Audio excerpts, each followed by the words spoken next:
Hello everybody. It is 3:30, which of course means it is time for one of our afternoon STEM shows. And so this is a show these are shows that we do here at the Headwaters Science Center every single day at 3:30. One of our educators, sometimes our executive director, oftentimes it's me, sometimes it's some of the other staff too, come on and we do a live stream where we talk about some kind of sciencey sort of topic. And so today, what I'm going to be doing is watching a video, and this is a thing I've done a couple times here before, is finding a YouTube video on a subject that sounds kind of interesting to me, and then we watch it together, and I kind of give my thoughts and feelings on that video as it's going. And so we're going to be doing that today, and today what we're going to be reacting to is called the Ice Age tier list, and so it's going to be another tier zoo video. I've done a couple of these, and for those of you who watch regularly, you may realize I tried to do this video a couple days ago and ran into some technical difficulties on it, but I think that's all resolved now. So hopefully we can actually get this done this time. Like I said, I think the Ice Age is kind of a cool time period. It's one that I think is oftentimes sort of forgotten when we're talking about sort of the history of the world. There's this tendency to kind of think of historical biology as like, yeah, there's some stuff before dinosaurs, and then there's dinosaurs, and there's some other stuff, and then there's humans, and that sort of Ice Agey period sort of gets lost in that, yeah, there's other stuff, and then there's humans stretch of time. Despite the fact that humans are existing in the last Ice Age. And I think another thing that maybe he'll go into in this video, maybe he won't, but I think I'll just mention it here right off the rip, is the term Ice Age is kind of an interesting one when we're thinking about how scientists actually use it, because when we say Ice Age, generally what we're referring to is specifically the most recent Ice Age. There's been several Ice Ages over the course of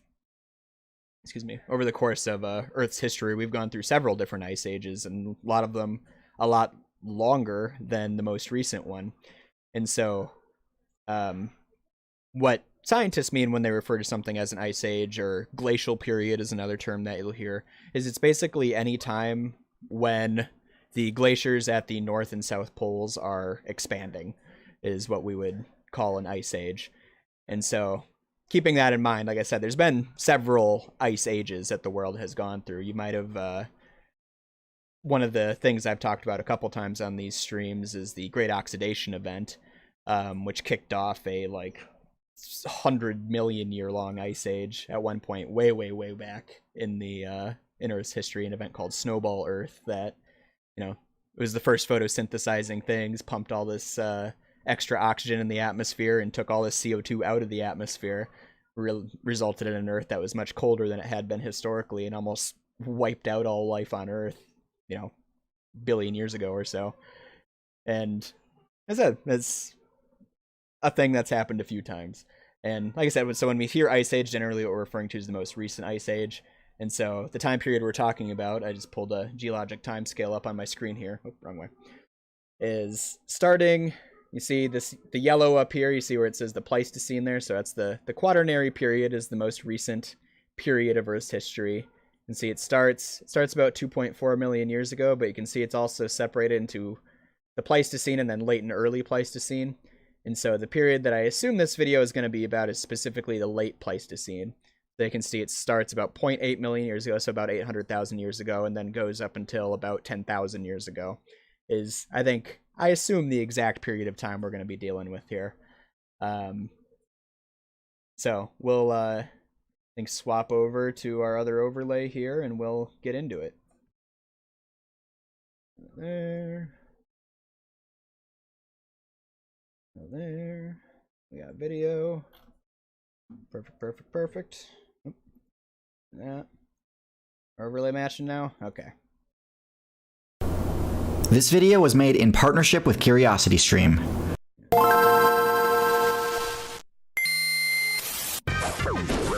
And so, for those of you who haven't watched one of these Tier Zoo videos with me before, kind of the conceit of it is he's treating natural history and biology sort of like it's a massively multiplayer video game where every individual not just animals, but like plants and stuff like that are all stuff that is basically like somebody who's playing a character in a video game. And so it's rating them on tiers, which is a thing that you see pretty commonly in these types of games, where it's kind of rating how good a certain like type of character is, as far as competing within the game. And so he does a very similar thing here, except he's talking about it in terms of animals. And so it's kind of the conceit here. So it's a lot of like video game references and mixed in with the biology.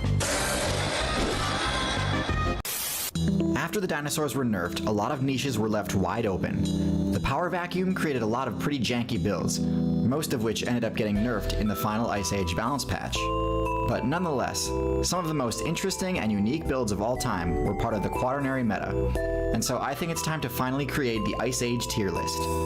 It's tough to make a fair tier list simply because just about every build that went extinct can directly or indirectly blame humans. Humans unlocking projectile weapons. Yeah, and this is something that we talked about a little bit with the primate tier list too that I watched a while ago, is that it's hard to rate these like great apes compared to one another because so many of the problems that they have out in the wild are directly caused by humans. And so it's hard to be like, oh yeah, gorillas are, because they're really, really near extinction and have been for a while, it's easy to be like, yeah, gorillas aren't doing great, they must be low tier. But reality is like, if it wasn't like direct human competition that was causing the problems, they'd be doing fine and probably flourishing. But there's something to be said too that humans are a part of the global ecosystem, so having to work around and in some cases with humans is strong in its own right. You know, something like crows have had a boom. Crows and rats and pigeons and chickens have all had booms in their population because they work well with humans as opposed to kind of being in opposition to humans. If you try and go against humans, you lose really hard, but if you can have a value and a use to humans, will pump your numbers like crazy. Gave them such an oppressive advantage over large mammals that they became totally unstoppable in any server that lacked the proper counters. But since you should already be fully aware of how OP humans are, we're gonna kinda skip past them in this tier list and talk about the other great builds from the Ice Age meta. As always, we'll start from the bottom of the tier list and move up from there. In F tier, we have the Megalosaurus, aka the giant deer build. This build holds the record for most evolution points put into the Antlers ability. Now, I've talked about the concept of diminishing returns before on this channel. For example, discussing how the poison dart frog having toxins that are strong enough to drop an elephant is probably a bit of overkill. But in that case, it's not that being too poisonous is a problem. It's just that some of those evolution points probably would have been better spent somewhere else.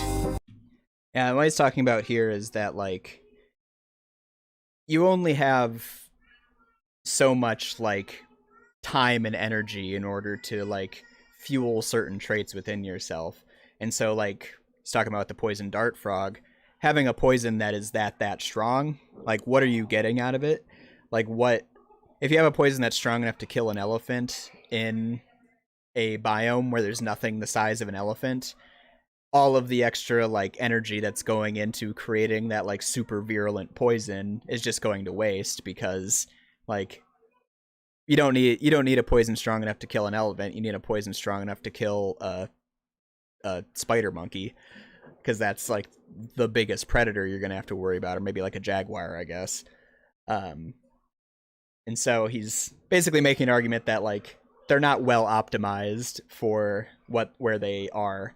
And I would argue that this deer that he's talking about is probably even worse, because the antlers are probably big to the point where they're, like, not even that useful for fighting.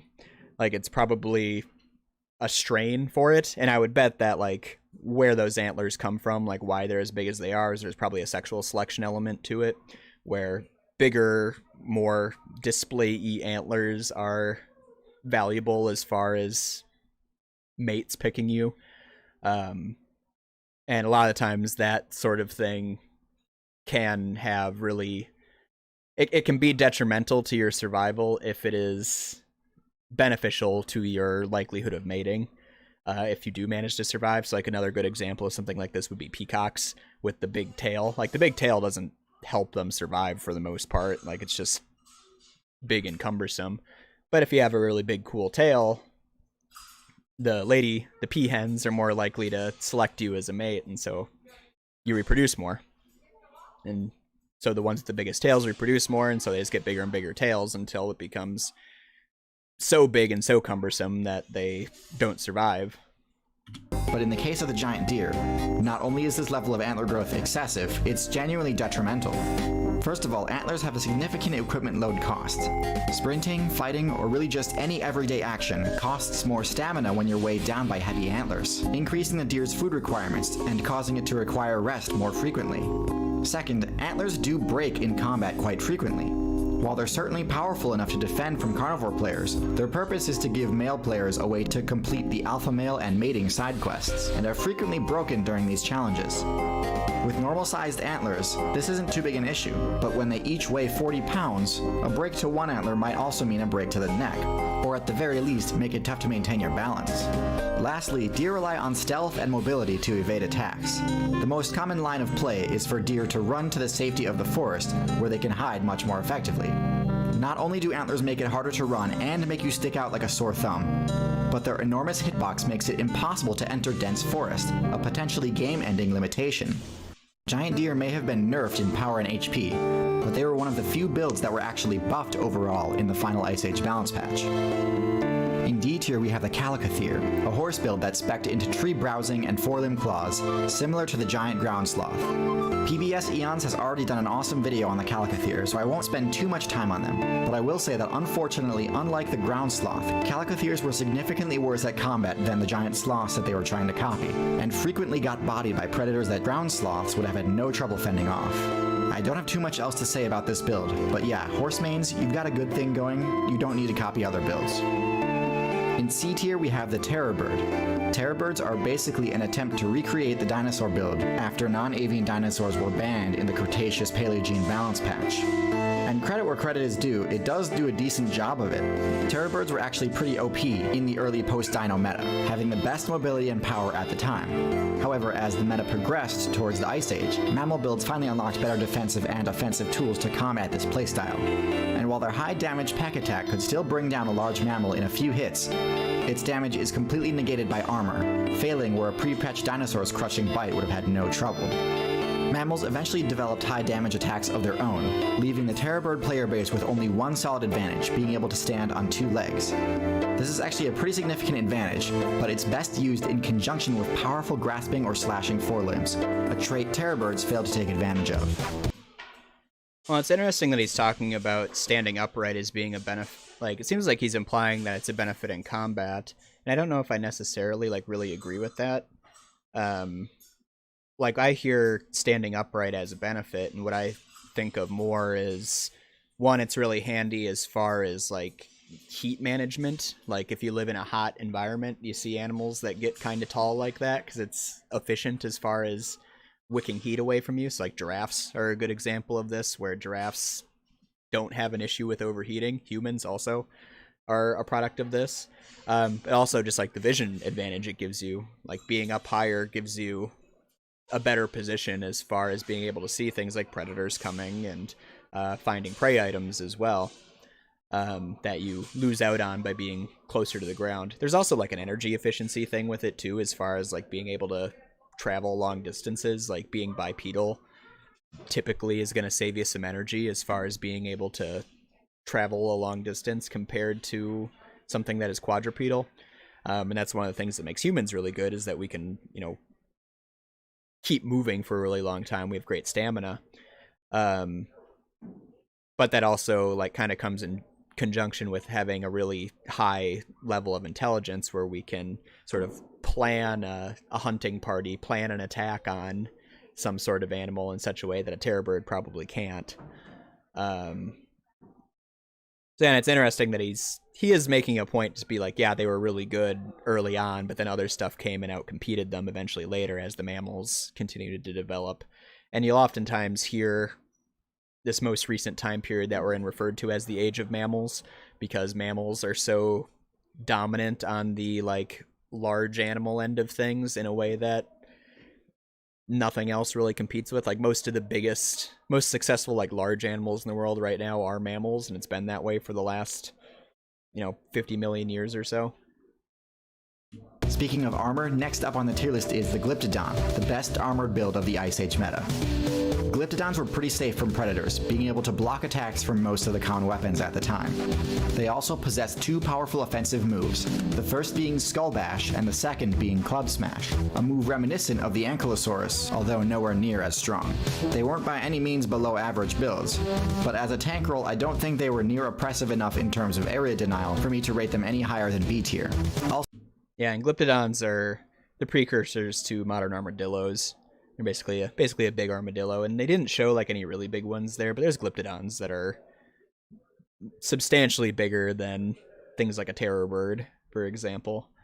And I think, I don't know if he's going to go into this at all, but something that he also isn't mentioning so far is just the idea of like what there's a lot more big mammals that are existing at this time period. The phrase you'll hear is megafauna. So mega meaning big and fauna meaning animals. And there's a lot of mammalian megafauna that exist for a really long time, specifically in North America, which is where, so far, all of these animals exist is in North America that he's talking about. And he briefly touched on this, but part of what results in a lot of these animals going extinct is humans arriving, because that's the thing that we're really good at, is hunting big animals.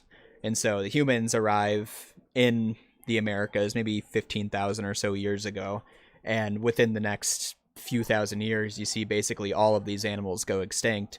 And part of it is climate change. Yeah, it is, kind of the ice age coming to an end, the glacial period coming to an end, the Earth's starting to warm up, and so the climate around these animals changing. But another big part of it is that humans get there, and like I said, we come in and what we do is we hunt big animals. That's our niche in the wild, is we hunt and kill big animals. And so pretty much, like I said, within a couple thousand years of humans arriving on the continent, you get, your giant deer going extinct, and you get your mammoths going extinct, and really like horses go extinct. There were horses in North America natively. We have wild horses in North America now, but they're actually the descendants of horses that came to North America with Europeans when Europeans came and colonized. But there were native horses here that went extinct when humans arrived on the continent. So yeah, I mean, it's a combination of climate change and humans, but like I said, there used to be a lot more of these animals, and we think of humans causing animal extinctions as something that's like a relatively modern phenomenon. We think of that being something that is associated with, the industrial age and more recently, but really it's something we've been doing forever. Like, we've been a scourge upon the population of other animals for as long as we've existed, pretty much. Also in B tier we have the woolly rhinoceros, a more powerful version of the modern day rhino build. Rhinos themselves are a tank variation of the horse build, and personally I don't see them as particularly viable in the modern day meta, due to a combination of two reasons: low intelligence and poor eyesight. This combination makes it very difficult for the rhino to determine friend from foe, and as a result, rhinos often team kill each other.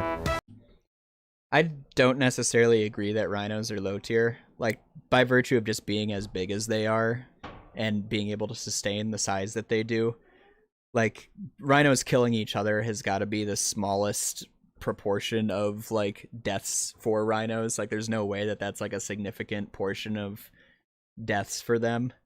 Like, just the fact that they basically don't have to worry about like lions or crocodiles like bumps them up several tiers for me.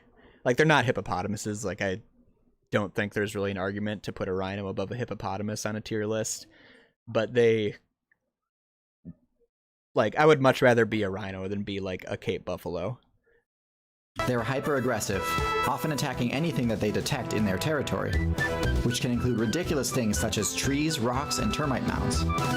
Anyways, I wouldn't put modern-day rhinos any higher than D tier, but woolly rhinos, despite having the same issues, are powerful enough to earn a spot in B tier, just because of how important defense and offense was during this time.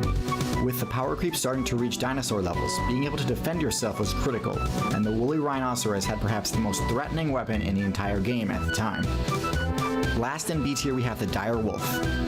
dire wolves were the premier pack hunting build of the Ice Age meta.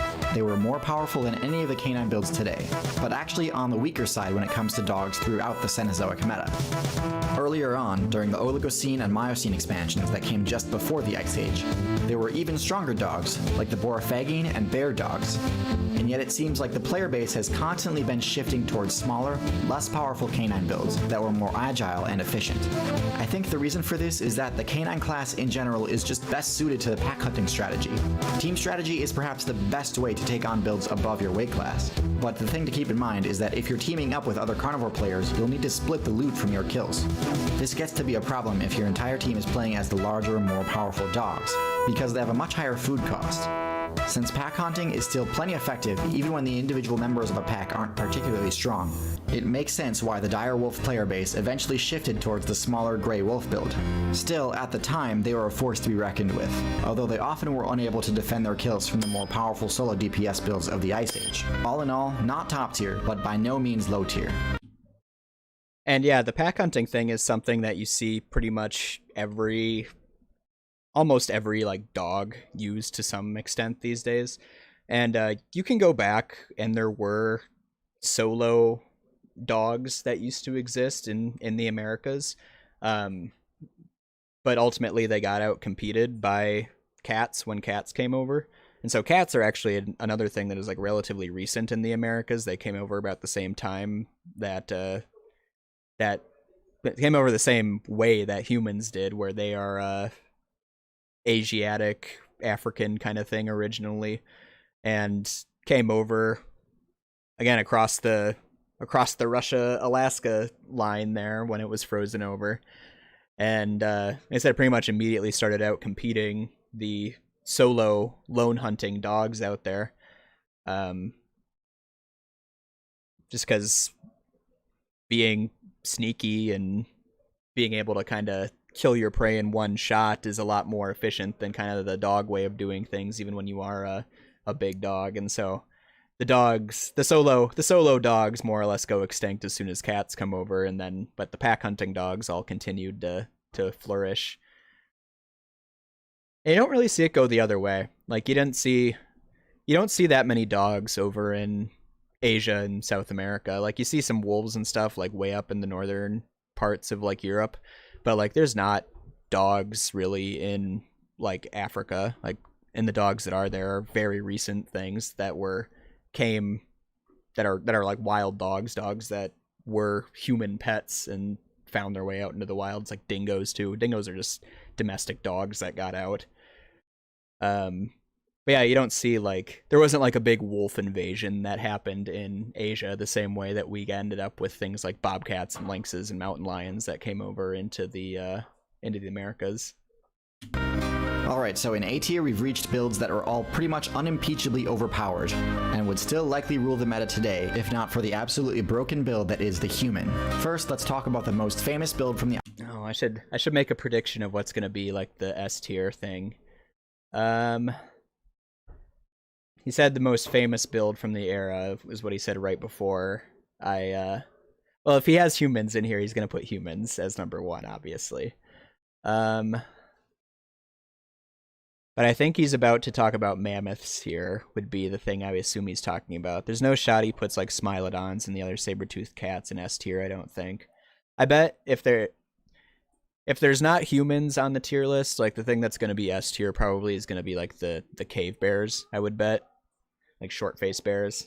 Ice Age, the Mammoth. Mammoths had the highest HP of any Ice Age build, and also some top-tier gear, second only to the woolly rhino. Mammoths, as well as elephants today, also had one of the most unique abilities ever seen in the game, a trunk. Choosing between a quadrupedal and bipedal build is a difficult choice. Quadrupeds are much more stable and tend to have higher run speeds, but using all four limbs to walk means you can't use them to grab or pick up items.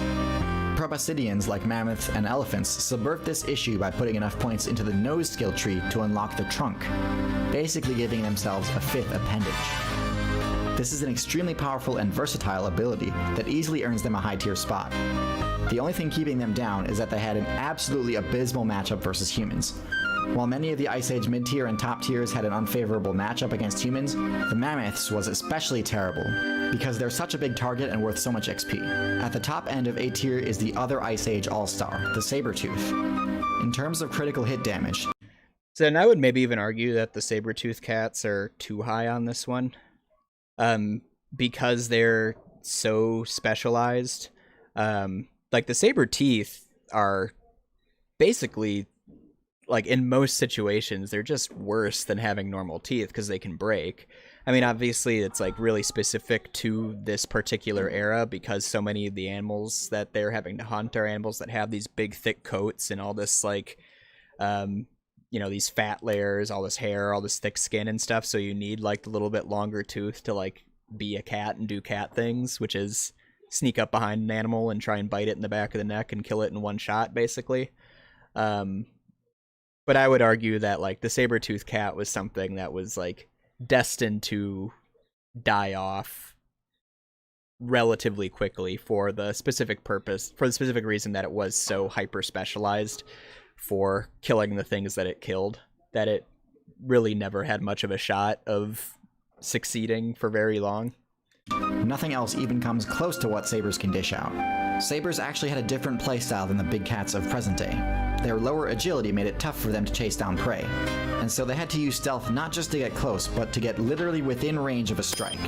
They could take down basically anything that they wanted, but it's important to note that due to how fragile their fangs are, they couldn't use them in combat to deal damage to their foes. They were reserved specifically for finishing off a downed player. Their high power stat comes more from their bulky front limbs than from their teeth. While few builds could stand up to them, they did have a poor matchup against the next two builds on the list, the top the giant ground sloths. tiers. The first S tier is the giant ground sloth, a build I've discussed at length in my video about why sloths aren't OP anymore. But to recap, they could body just about anyone in a 1v1 match. And because they were one of the few mammals to pull off bipedalism correctly, they were much less vulnerable to stealth-based approach strategies due to their height.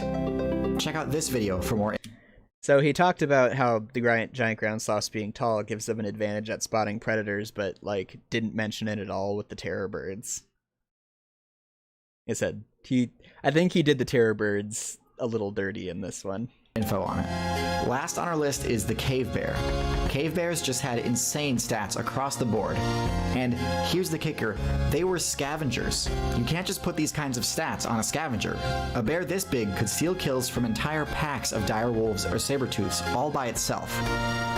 But if there weren't any chumps around to do the bear's work for it, the bear could either take down some huge quarry by itself, or simply fall back on the numerous herbivorous options available to it.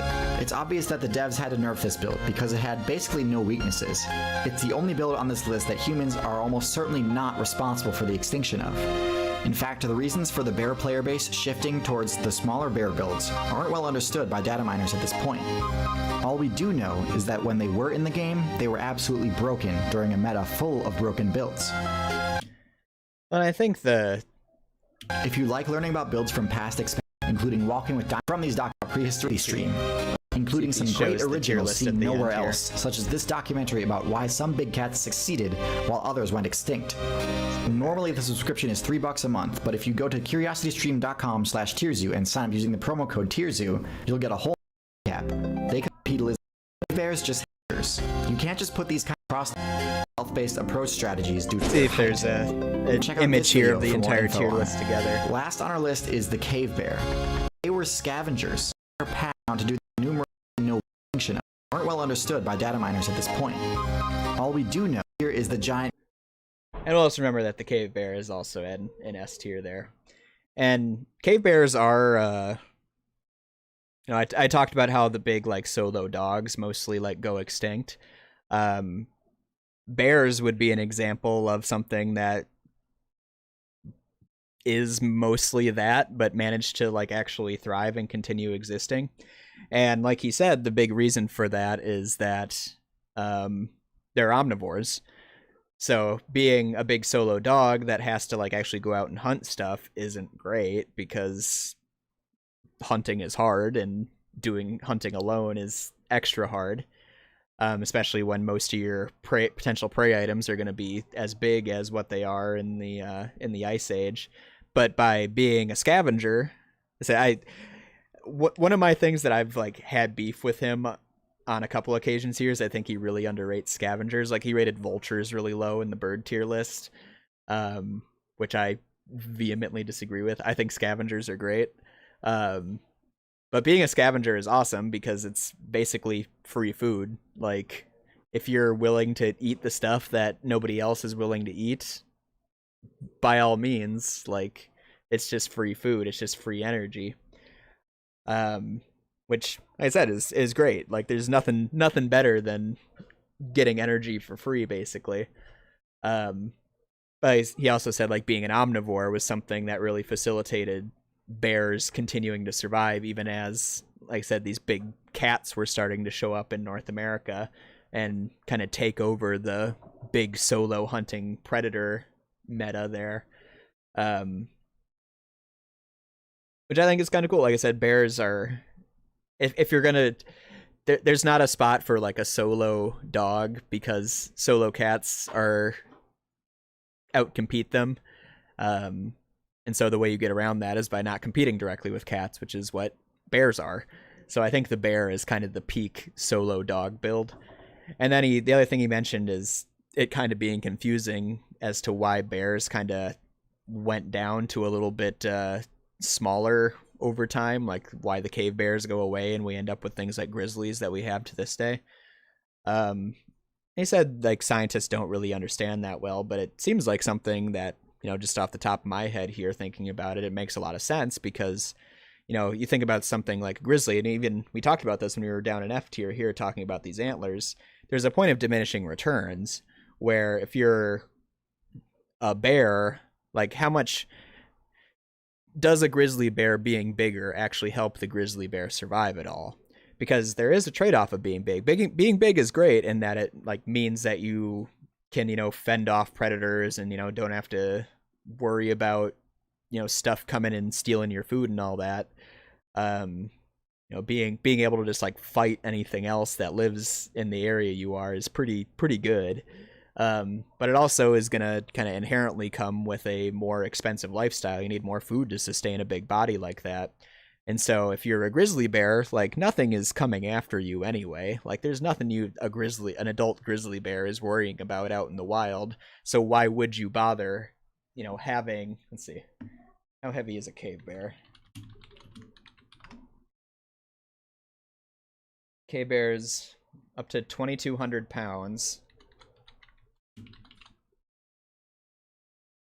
Grizzly bear.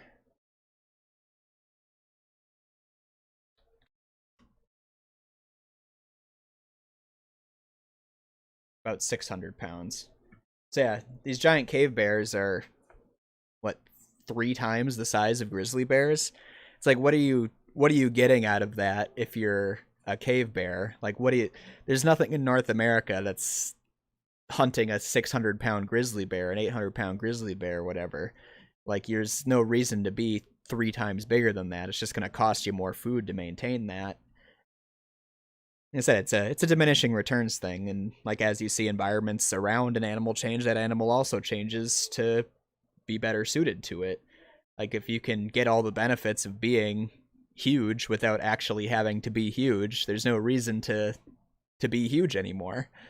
So I think that's kind of a weird statement to make at the end there, where they're like, oh, I don't know why these bears would get so small. It's like, well, because the benefits of being that big aren't there anymore because they don't have to compete with smilodons. Like, I mean, what are the biggest wild cats we have in North America these days? Probably mountain lions, I guess. Which, how big is a mountain lion? Talking up to about 200 pounds for a mountain lion. So, versus, how heavy is a smilodon? Smilodons up to about 600 pounds. So yeah, if there were still 600-pound big cats running around that the grizzly bears were having to compete against, you probably would see grizzly bears getting bigger to not have to worry about that competition as much. Well, let's see. Let's go back to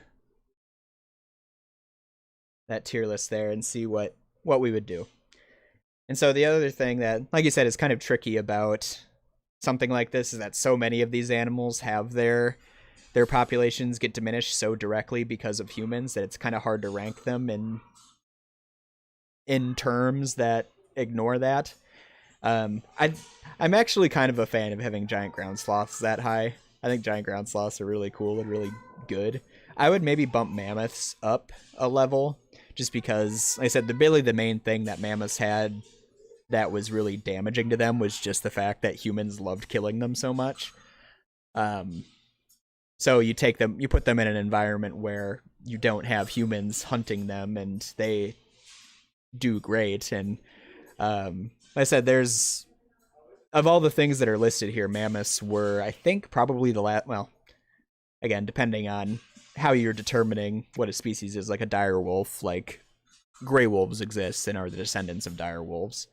But mammoths were like the last ones of these to go extinct. Like there were mammoths around as recently as 3,000-4,000 years ago.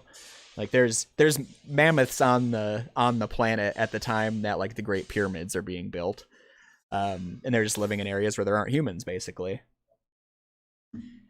And so I think I would bump mammoths up just because they took the thing that like mammals were doing during this time period, which was getting really big, really bulky, being really good at like insulating within this cold weather, and turned everything up to 11 to really make it work for them.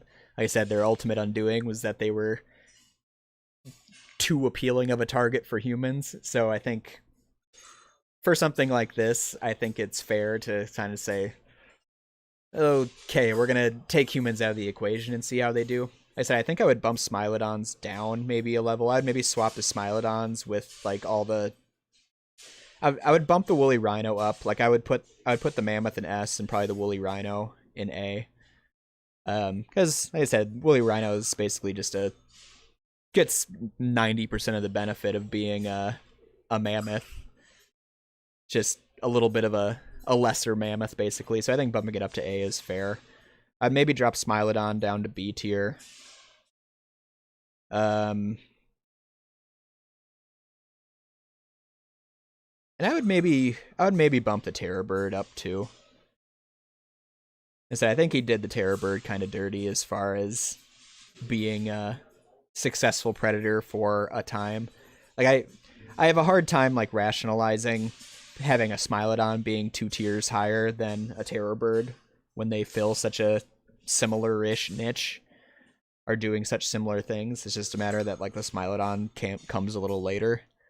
Basically, we talked about the same thing kind of when we were talking about the Triceratops versus the Stegosaurus on the dinosaur tier build, where we put the Triceratops higher than the Stegosaurus based on mostly just the fact that the Triceratops is newer. Yeah, overall, like this is maybe outside of the bird tier list, maybe the most contentious one that I have, I think.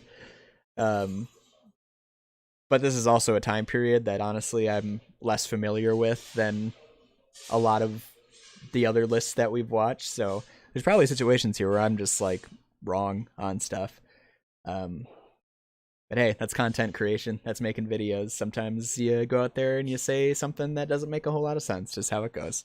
And like I said, I appreciate Tirzu, even though like mostly what I do with his videos is just get in and rip into him and say how much I disagree with them. Like I said, I appreciate that he makes them. I appreciate that he puts it out there because, like I said, being a critic is a lot easier than actually producing the content yourself. So shout outs to Tirzu. And I think we're going to call it a wrap here. So thank you for watching. Headwaters Science Center is open. We are open 9:30 to 5 Monday through Saturday, and then 1 to 5 on Sundays.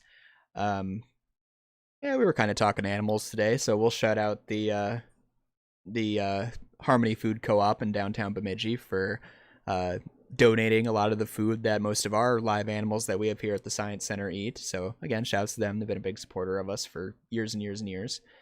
Let's switch over to that. And like I said, thank you guys for watching, and it's not going to be me tomorrow. I'm not working tomorrow. This is my last day of my week, so you know, it's been me for the last like 4 days, but you're gonna see a new face. So if you're tired of listening to me, tune in tomorrow and it'll be somebody else. But like I said, thanks guys, and see ya.